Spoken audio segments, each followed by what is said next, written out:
Good morning, it's Captain Kyle again here from a Mad Monkey Garage, Vmax I got this bike in here from Missouri.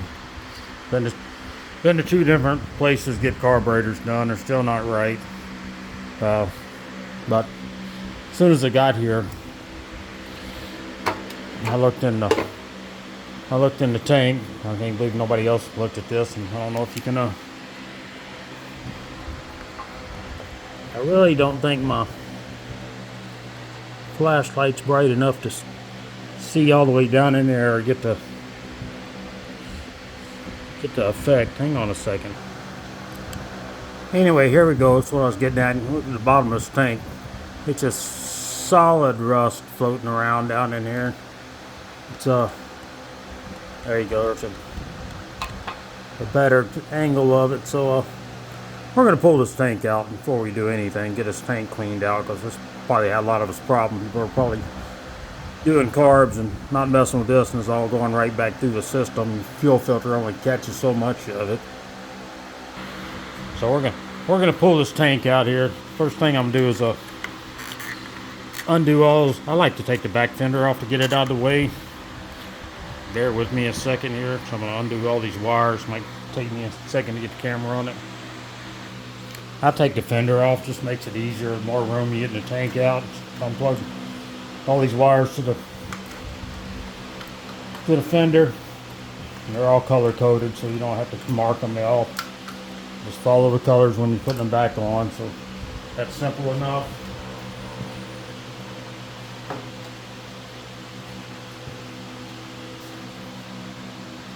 And I'm gonna go right up in here. There's a bolt on each side right here. I'm gonna take them off. I usually just go ahead and pull this thing off and get it out of my way too. It helps from pulling the tank out. You know, to help you see them bolts better that I'm trying to get to. So they're a 10mm head on them.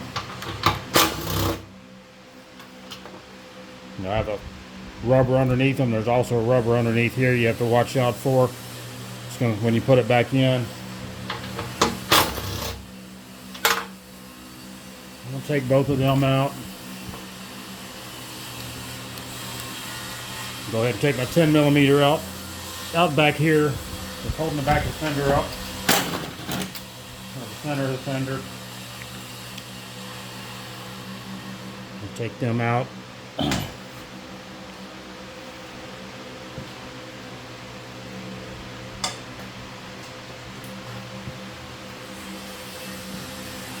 And I'll grab my 12mm, get the two bolts right on top of the fender here. Lay them down here.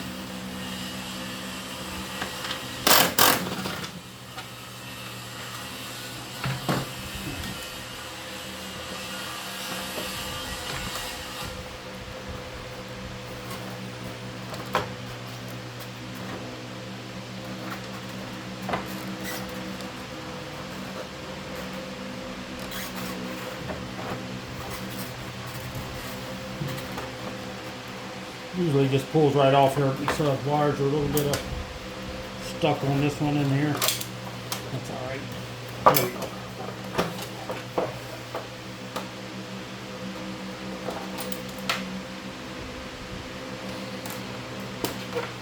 Alright, so there's the fender off.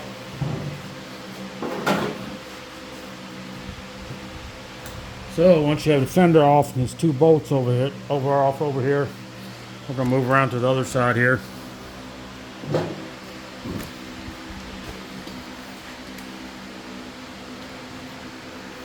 going to raise this thing back up a minute. Give me a hand, a second. Alright, back to this side here. Now we got a 12mm bolt right here.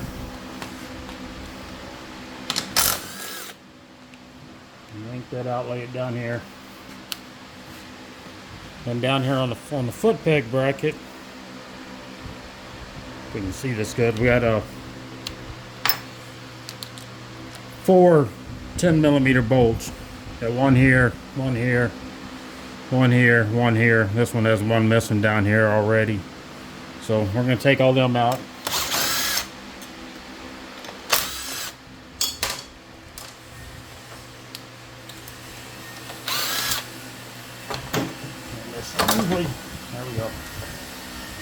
pull that whole thing off in one section like that. This comes out there, so set it down. And your tank is loose.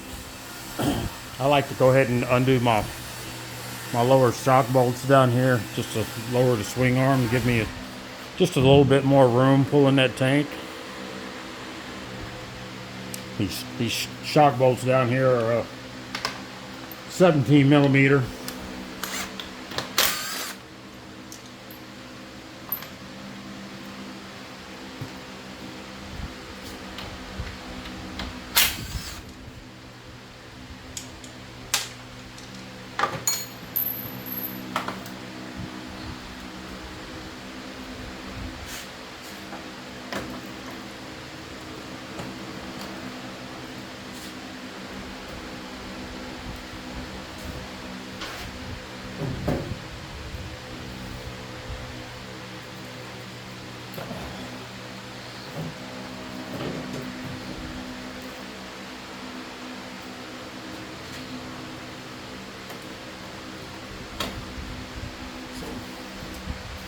Once you get them nuts off, you usually just pull these mufflers around a little bit closer than the stock ones, but you usually just pull the shock back a hair.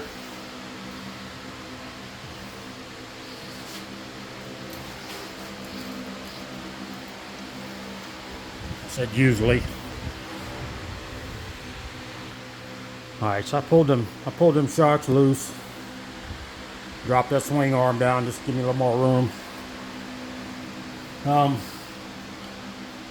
Usually it'll come out. These pipes are a little bit high. I might have to take this pipe loose on this one, so we're gonna see here if it'll wiggle out right after I undo the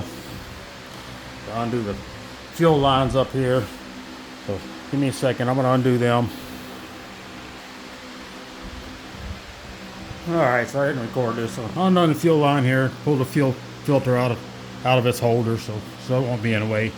Now usually these tanks will just come out.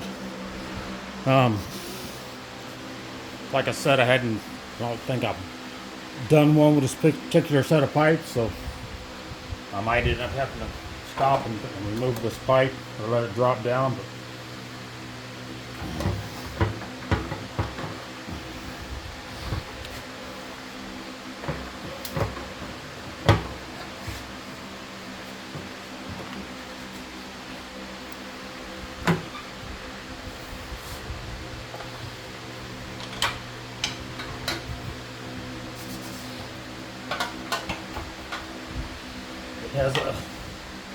has a rubber grommet there in the bottom. You see.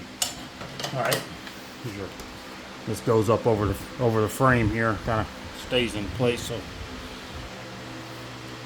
So there's that. Now the tank's dropped out. You can usually, well, I'm not in the way here. It's kind of hard to do this without a. You can usually just roll them over like this.